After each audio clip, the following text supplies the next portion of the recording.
Well, hello active traders, I'm Ken Calhoun from TradeMastery.com, and in this episode we're going to take a look at the importance of small stops and more importantly how to use them for both day and swing trades. Another technique to use is re-entries, and we'll cover that in an upcoming episode as well. But let's get started with some of the charts and how to trade them in our current markets. As always, all information is for educational or information use only. We're not making advice about what to buy, sell, or hold, etc. So let's go ahead and take a look at some charts, One of the things that I think can really help you in your trades is take a look at, start off with some swing trading charts, like this one, Momo, and ask yourself, what's the price that proves the trade wrong? So let's say you've gotten into this on a swing trade back in 26, 27. It ran all the way up here, 30.5. I'm recording this here on Monday the 21st. Markets are closed. Let's say the markets gap down tomorrow and things are selling off. And so this starts off the day here, 29, just, hypothetical situation. Let's say it starts off here and starts to crash and burn. Where are you going to trail a stop? Or where would you set your stop right now? One thing that I often will do is set my stops on open trades over the weekend or overnight, and then readjust them based on where things are gapping right before the opening bell, say 8:30 or 9 o'clock. I take a second look at where things are at and then adjust my trailing stop up or down. So if we're along Momo here, the stop that I would use would be right under, say, the nearest whole number under, say, 29, so 28.70, 28.5 at the very lowest. Here's one that I am in right now, for example, UWT. I'm also in UGAZ. This one is a bit riskier and it has bigger point ranges. If you're a newer trader, it makes sense to trade things with more consistent, smaller ranges that are easier to trade. But what's the price that proves this wrong? Use your nearest whole number as a support line. So that's where I'll sell it. I will definitely sell my shares in UWT if it gets under 13. Or for example, I'm also in TQQQs. It's been good to me. It goes up, it's one of the ETFs that goes up when the stock market goes up. Okay, so it's perched up here in the upper right corner and it starts to drop. You always anticipate the worst. Play defense as a trader. Where would you trail a stop on this? Well, as long as it doesn't gap under that, I would trail my stop at, say, 40. That's where I'm going to sell it all if it gets under 43.50. Because I got in at right under 45, so the maximum stop loss would be right here. Now what you'll find that differentiates a good and again, I use tighter stops as a function of how many shares I'm in. I'm only in 100 shares in TQQQ, so I'll give it the point or so. But if I were in, say, 500 or 800, 1,000 shares, and let's say it opens up here, I'd put my stop, say, right here, 44.30, 44.20 for a day or a swing trade. So as a rule of thumb, the more shares you have, the bigger the capital risk, the tighter you should use a stop. You don't use the same blanket stops no matter how many shares you're in. It's very much a function of the dollars. I like using a dollar-based risk management strategy, not just simple technical patterns. It's important to, at least I found in trading millions of dollars worth of stocks and ETFs over the last 20 years, the money is a lot more important than the chart pattern, right? The technical risk management is not nearly as important as things like implied and historical and actual volatility, and the number of dollars I'm up or down in my unrealized P&L is the most important thing of all. But anyway, so this guy goes up. Let's take a look at a couple other charts. Here's one that everybody likes to hate on a snap. It gapped down, it bounced up. Let's say you played the bounce. I didn't, but let's say you played the bounce. Where would you trail a stop? I'd use, say, 590. I would not use down here. The me of 20 years ago would say, oh, you got to give it all this wiggle room in case it wiggles and shakes and bounces. Usually things don't bounce unless they're extremely oversold or extremely strong moving. So let's take a look at our inverses. Here, for example, is TVIX.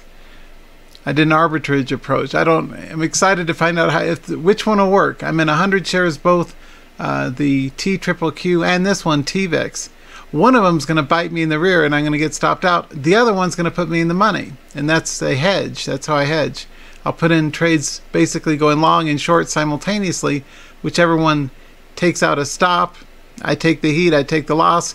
But the other one that puts me in the money, I also tighten in a trailing stop and lock in a gain, right? That's like what I did with the DGAS, selling the gap up a couple days back. I sold the gap up in this, and it promptly sold off all day. So I'm glad I sold the top in that. I was also overnight long in UGAZ. And this one gapped down, and it ran up all day. So that's one thing you may want to consider, is how to manage risk with arbitrage approaches. Anyway, so TVIX, let's say it gaps down to 41 or something. One of the first things you do when you have a gap against you is don't panic out of the gap right on the open or even the pre-market. Now pre-market, it starts at 7 a.m. East Coast time. If it's gapped down against me and it's starting to trend down, I will definitely lighten up on the position with the pre-market extended hours sell order. So out of the 100 shares, I might sell 30 or 40 of it, maybe a third or fourth of the position, a third to half of the position on the way down. But if it gaps down and holds steady, I'm not going to panic out. I want to see what it does between the extended hours session, 7 a.m. and the 9:30 opening bell. And I'm always watching it every morning. Now, if it comes back to life, which often it will, let's say it gaps down.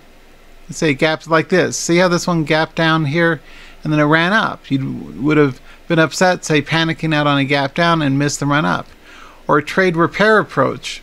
Trade repair, not my favorite phrase, but the phrase that pays. Let's say it gaps against you and it comes back to at least your break even, tighten up the stop and get out of scratch, right? So either way, you're doing well. So my point is, okay, you make the call. This one is CRC. Let's say you're long, you started building a position from back at 18 or so, and it's now in the money, or you bought it here during the breakout and you're still long. Where would you trail a stop? Where's the price that proves this CRC chart wrong? And the answer is always going to be it's tighter than you would normally feel comfortable with. I found in doing tens of thousands of real money live trades, it's much smarter to take a little tiny stop loss on something going down and then rebuy if it comes back to life. That's the FOMO, the fear of missing out. People stop out with large stops for fear that they'll get shaken out and it'll come back to life without them. Well, why have that fear? What I realized at testing with thousands of trades is it's much smarter to let it go against you a little bit, take a tight stop, and often it'll keep dropping. And if you're bound and determined you think it's still a good buy, you can buy it on a pivot. But it's better to just wait for breakout continuation if in fact that occurs. Often it won't, so small stops are smart stops. I would sell this guy right under this 2150 base, right? So let's say it opens up the day up here tomorrow and then crashes and burns, and down here I'd have a 21.4 trailing stop on this. That's the nearest technical support, and the price action isn't that bad either for a swing trade under $1. That's another quick tip. Use a maximum drop dead stop of say 2 sequential days. If you're looking at the candlestick chart, for example, on the 90-day, a loss of 2 aggregate candles is the biggest trailing stop or initial stop one should use in swing trading. Okay, you should also add every couple of candles, every couple of points when things are running in your favor as well. We've got so many great charts to work with in our current markets. The key is risk management, and that's one of the differentiating skills that I teach my traders at TradeMastery.com in my live trading room at Trading the Open, www.tradingtheopen.com. Be sure to visit there and do a trial if you haven't done so already. Or for swing traders, swingscans.com, www.swingscans.com. Speaking of, and I'm looking forward to tomorrow's trade. I trade every single day of the markets now, like I used to. And as a guy who trades every day, I've learned a few thousand things. So now here's when I bought a speculative, maybe just 100 shares or something into the close. Because buying into previous strength. If it gaps up here, I'll be happy. If it gaps down, I won't be happy. But let's say this guy gaps up to 3 and starts to sell. Where would you trail a stop? I bought here at like 285 or 288, something like that. It was 285. Anyway, I'd stop out at 270. I'm not going to let it go down to 2 or something. Let's say though, it gaps down to 2.5 tomorrow morning. and I'm going, dope, I hate when that happens. Well, it gaps down to 2.5 and starts to drop. Where would you trail a stop? I'd get out at, say, 220, 230, right? That makes sense. Let's say you day trade a breakout and it starts to do a fake out and goes against you. Well, where do you trail a stop? I'm always looking at the price of the underlying instrument using my time and sales window, using tape reading, so I can professionally follow where things are at. Let's say for argument's sake, let's say we're live now and this thing's at 275 and you just bought it, say 265, and it's up 10 cents in the money. Where would you stop out if it goes against you? That's always my first thing as a trader. You always play defense. Where do I put my stop? That's first thing in mind, because you always put your stop on instantly within 20 or 30 seconds at most as a day trader. Well, if I see 275, 276 in the tape, I'm going to say 2 double nickels. I'll do 255, maybe 250 at most right here. I'm not going to let it go all the way down here or anything. If I were large size, let's say I'm doing I normally trade just 50, 100 shares to get the party started, and I scale in every 30 cents or so if it keeps going up once or twice. But if it goes against me, and if I were in large size, say 1,000 shares, I would use, say, 260, right? If I'm in at 275, 260 would be the biggest stop loss I'd take in that position. There's so much to learn. I've forgotten more than most people ever learn in their lives about day trading. I've been trading since '99, full time, so I know how this works. What else do we got? Okay, here's Micron, one of my favorites. MU. This is a nice momentum runner. Let's say you get in here and you... Quick tip on, I guess, final tip of the day. We'll cover more on this in an upcoming event, upcoming video recording, but re-entries are absolutely critical, because I can't tell you how many times, like I trade TVIX daily, I get shaken out a couple, 3 times, but the third, a couple times, the third time's the charm, and it runs up a point now for $2 for me after taking a couple of 30 or 40 cent stops. It's all worthwhile.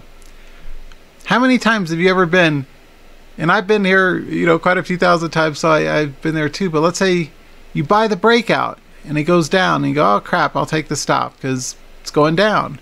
And then it runs up here without you, right? Like 2 points. Really bothers me. So what I learned is rebuying either pivots off of support, which I'm doing a lot more lately now because that's working in our current highly volatile markets, or just rebuy 10 or 20 cents above the previous high, let it do its bull flag channel right here, pennant, pull back, rebuy over the new high there, it comes back down, and you're all done, right? Or maybe you try again. I don't try this high above, that small of a height above a previous high. I give things at least 10 to 20 cents above a prior high to avoid just that instance of a false breakout, right? So I wouldn't be that guy who bought here. I'd likely be the guy who got stopped out by here and be all done here, and I likely would not have taken a second trade later. So that would have been my trade of the day, would have been right there. But that's the type of approach you want to take, is rebuy new highs.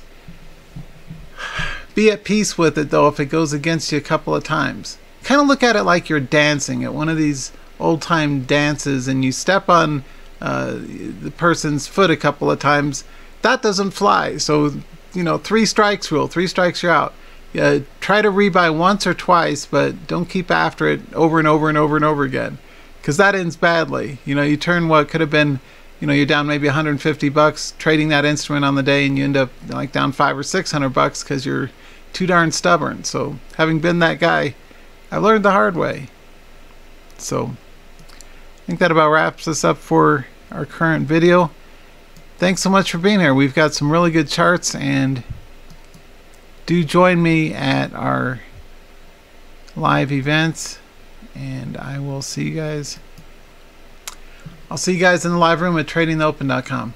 Anyway, take care. Give some thought to the size of stops that you want to take yourself. For me, it's all a numbers game. I've thrown a lot of darts at the market, and I like to trade very frequently, and I trade with small size. I add to the winners. I say stop out of the losers and make the numbers work is the goal. So hope that helps, and best wishes for success in your trades. Always give some thought to what's the initial stop, and as a way to alleviate the fear of missing out, I'll also ask yourself, what's the rebuy trigger? Now, I do more sophisticated stuff than that, and what I will always do, let's say every single time I put on a trade in TVIX, I also put on a corresponding trade in TQQQs because they go opposite to each other.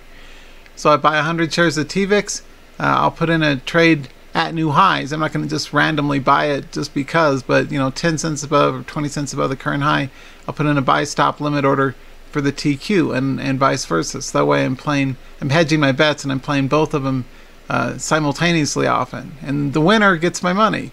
The loser takes a little bit of my money on a stop. So another good way to trade. So take care and best wishes for trading success. Let's go get them. Bye for now.